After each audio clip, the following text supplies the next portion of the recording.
Alô, meu irmão, minha irmã, seja muito bem-vindo às meditações das leituras do quarto domingo do tempo pascal. Vamos começar esse nosso encontro pedindo a Deus que venha ungir os nossos ouvidos e venha ungir principalmente os nossos corações, preparando a cada um de nós para podermos servir na liturgia desse final de semana, emprestando a Deus o nosso tempo e a nossa voz, para fazer com que essas leituras possam tocar corações e possam estimular conversões. Mas para que possamos ajudar as palavras dessas leituras a serem verdade no coração de quem escuta, precisamos, em primeiro lugar, torná-las verdadeiras no nosso próprio coração. Então, que nada seja dito aqui que não seja do desejo do Senhor falar. E vamos ver então o que o Senhor vai estar nos falando neste final de semana através dessas leituras.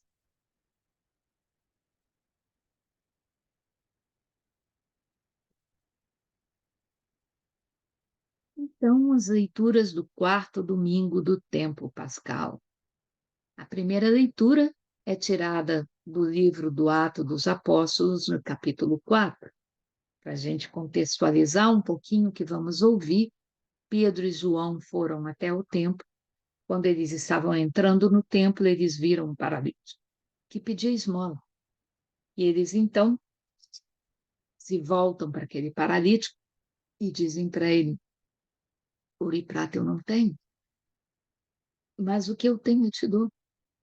Em nome de Jesus Cristo, levanta-te e anda.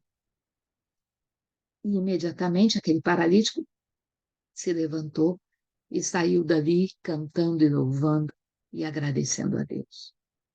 Quando a notícia dessa cura se espalhou por Jerusalém, Pedro e João foram presos. E os chefes dos sacerdotes perguntaram sobre que autoridade eles tinham curado aquele paralítico. E o que nós vamos ver nessa leitura é exatamente a resposta de Pedro. Cabe destacar, para preparar o seu coração, porque você vai ouvir, e entender que essa leitura se passa depois de Pentecostes.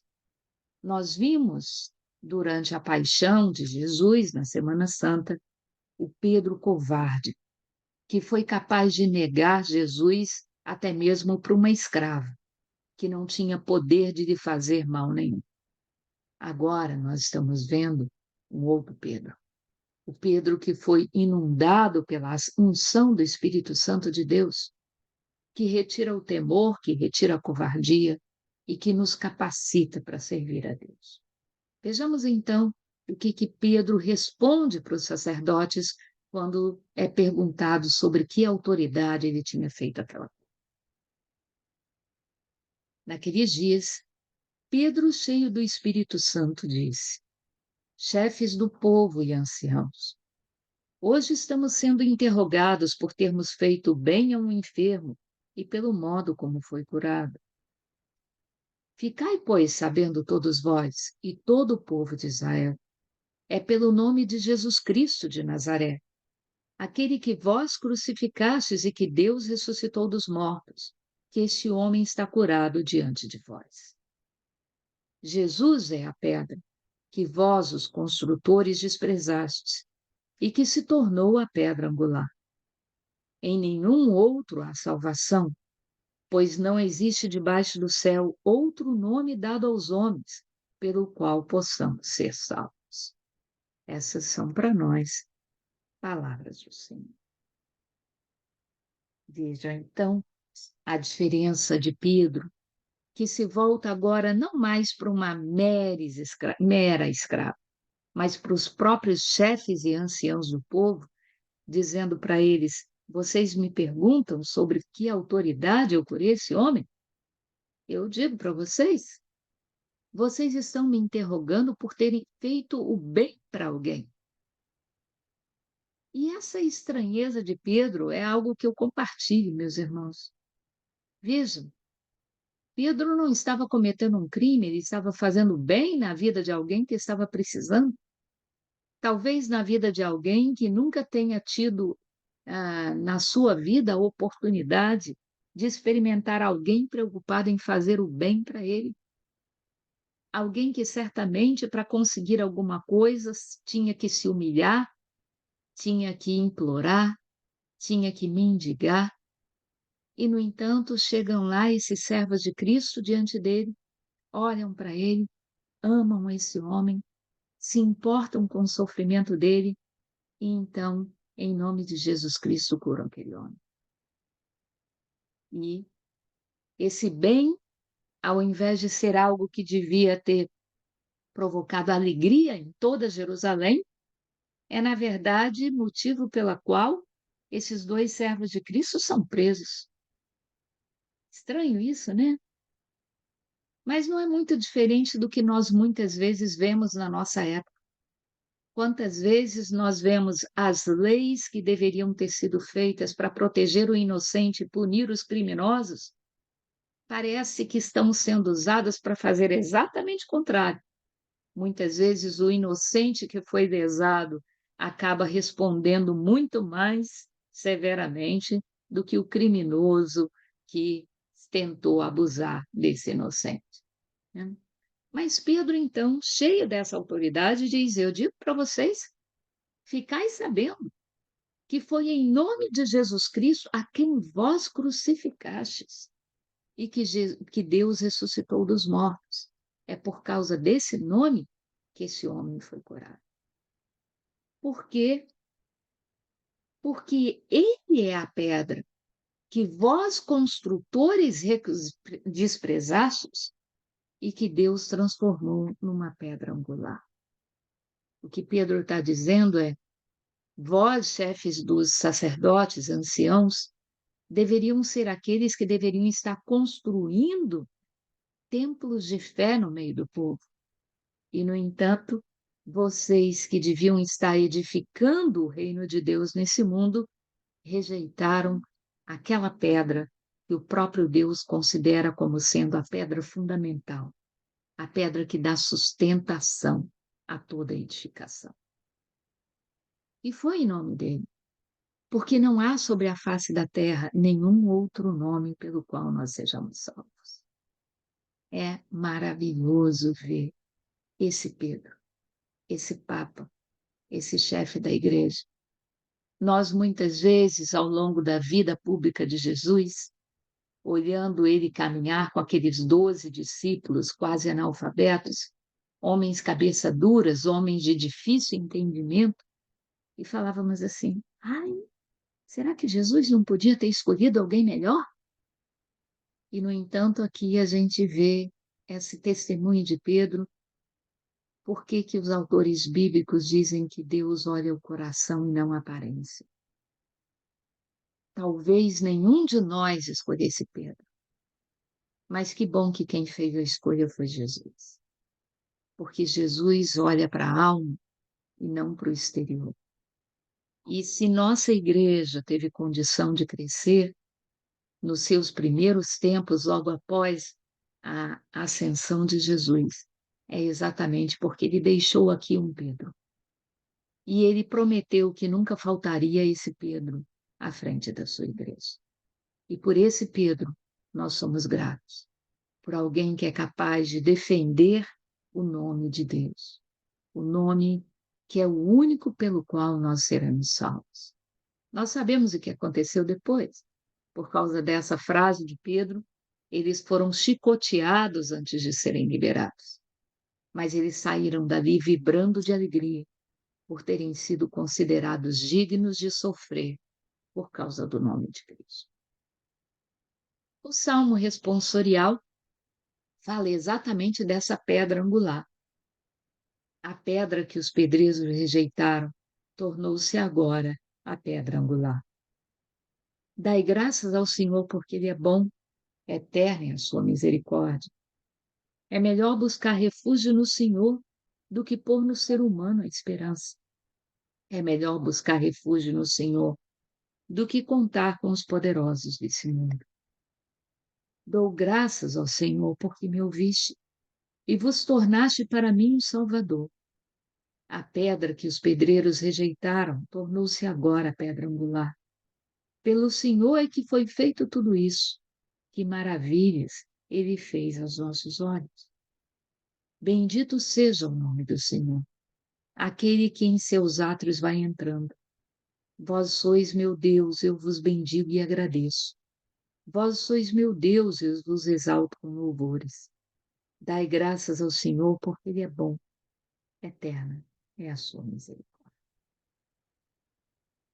Esse salmo nos diz é que, quando colocamos a nossa confiança no Senhor, nunca ficamos desapontados, porque Ele é bom e eterna é a sua misericórdia. Ele é a pedra angular que mantém de pé o edifício da nossa fé. Que não sejamos como aqueles chefes dos anciãos que rejeitam a pedra angular.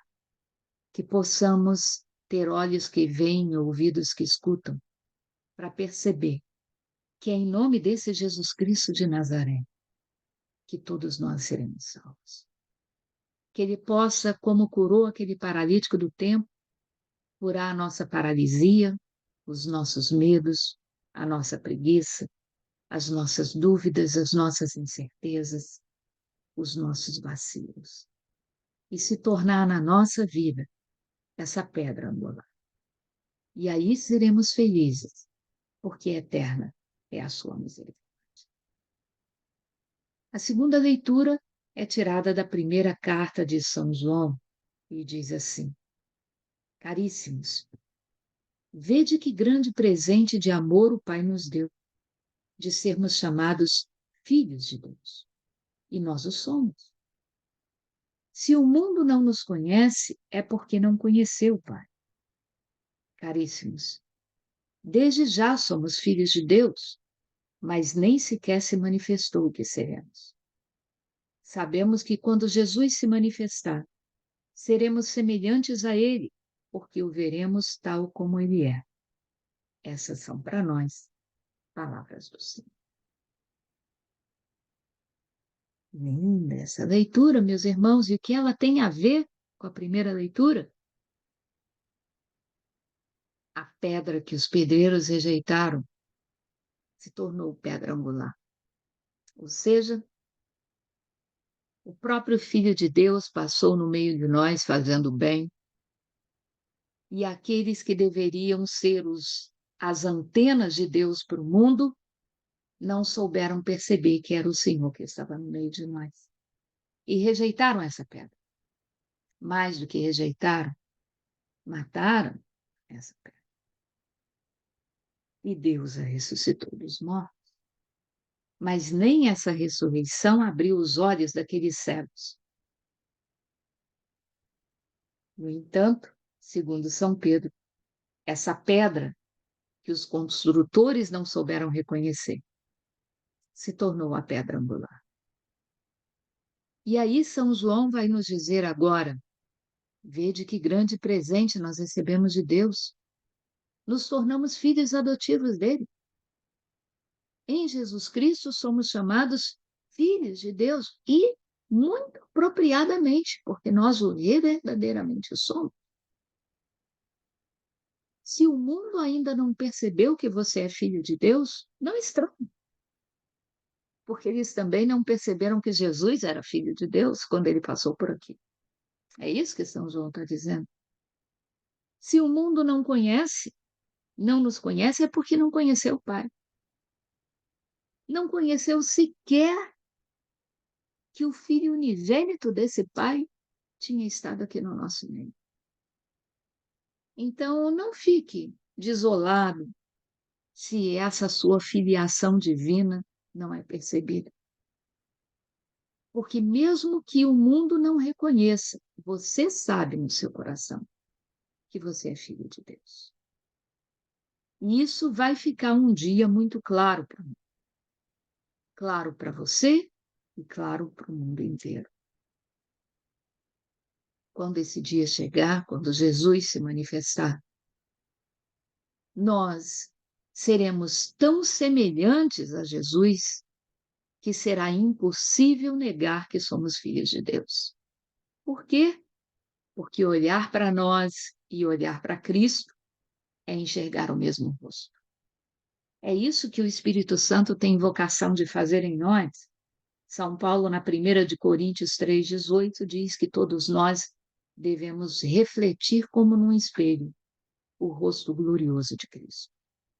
Então, meus irmãos, tal como Pedro deixou o Espírito Santo agir na vida dele, a ponto de fazer dele se transformar do discípulo medroso para o apóstolo cheio de autoridade, deixe o Espírito Santo agir na sua vida também, para que você, que já é filho de Deus, passe a ter tantas características divinas em você,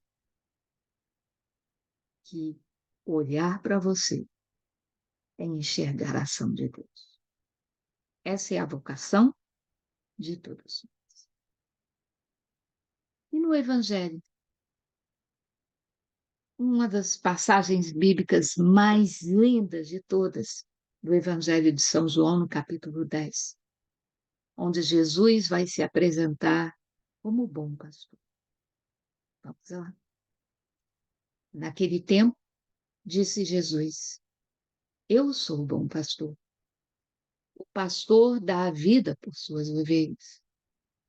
O mercenário, que não é pastor e não é dono das ovelhas, vê o lobo chegar, abandona as ovelhas e foge, e o lobo as ataca e dispersa. Pois ele é apenas um mercenário e não se importa com as ovelhas. Eu sou o bom pastor. Conheço as minhas ovelhas e elas me conhecem, assim como o Pai me conhece e eu conheço o Pai. Eu dou minha vida pelas ovelhas. Tenho ainda outras ovelhas que não estão desse redil. Também a elas devo conduzir. Elas escutarão a minha voz e haverá um só rebanho e um só pastor.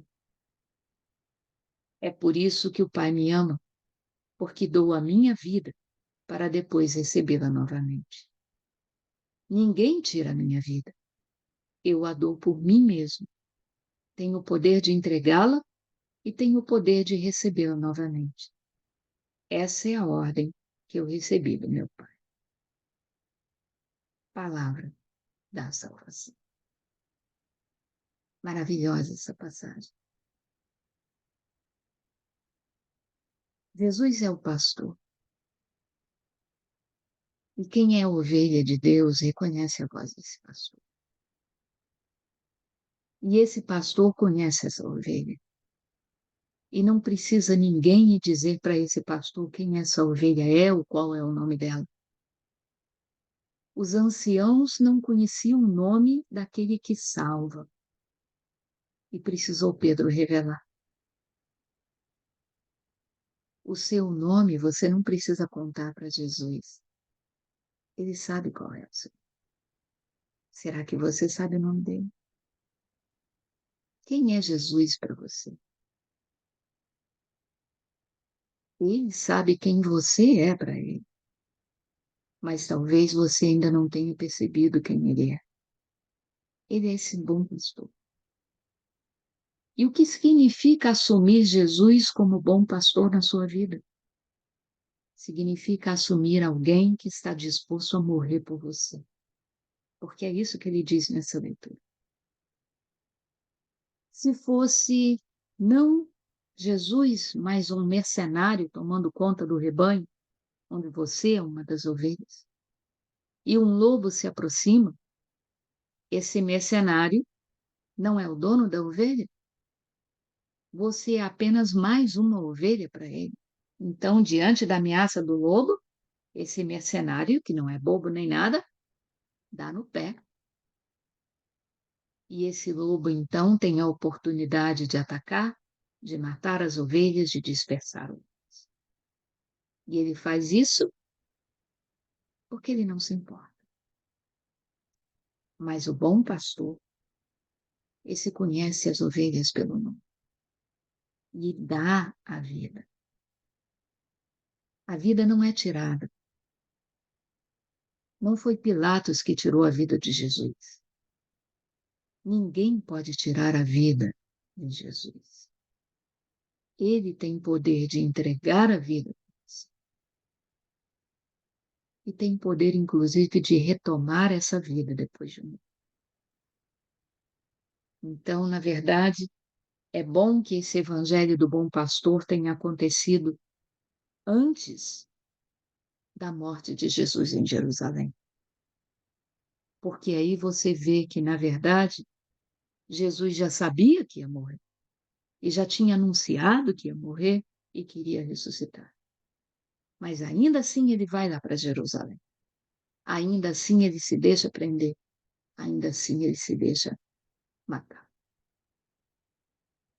Porque ele é apaixonado por você. Por quê?